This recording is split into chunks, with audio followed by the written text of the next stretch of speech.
Spotlights cut the ballroom into slices of color. Champagne hissed. Laughter ricocheted off crystal walls. I stood at the edge of the stage, gift box in hand, waiting for her cue. She took the mic, eyes wet with mock gratitude. First, a huge thank you to Dylan. She pointed to a man I had never met. The crowd cheered.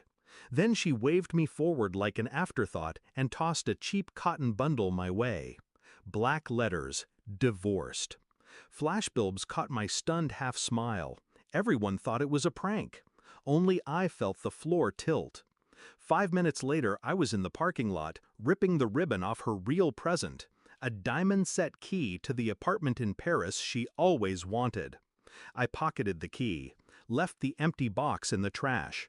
By the time I reached my car, the screen read 157 missed calls. I didn't answer. The party had been my idea, her 30th. No expense spared. Imported roses, curated playlist, rooftop fireworks timed to her birth minute. But Dylan's name appeared on every vendor invoice she handled. The caterer called him the husband. The DJ asked if I was one of the cousins. Still, hope is a stubborn organ.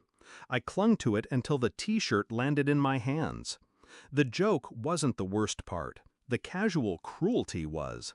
She never looked at me during her speech, as if I'd already been erased and replaced with a more photogenic outline, a man who applauds when told to leave.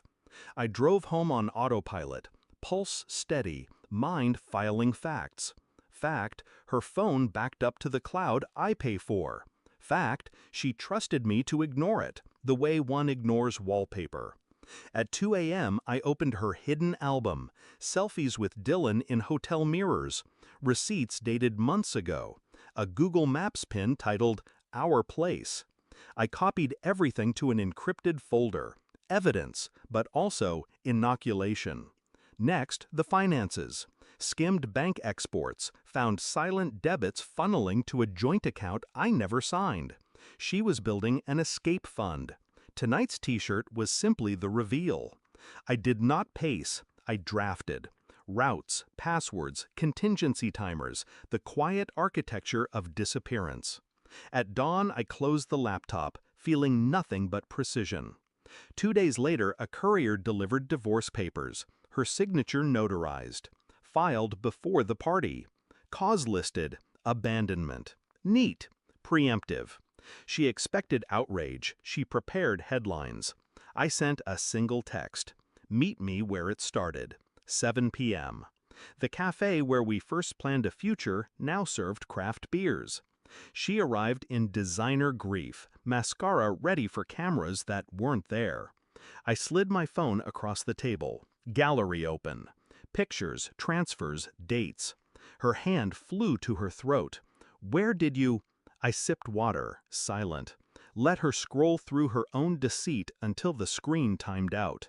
I produced the Paris key, set it between us. Her eyes brightened. Reflex, greed. That was your gift, I said. But gifts are for partners. I broke the key clean in half on the table edge. Metal snapped like brittle bone. She jolted, as if feeling the fracture in her chest. Your accounts? I continued. Frozen. Fraud investigation.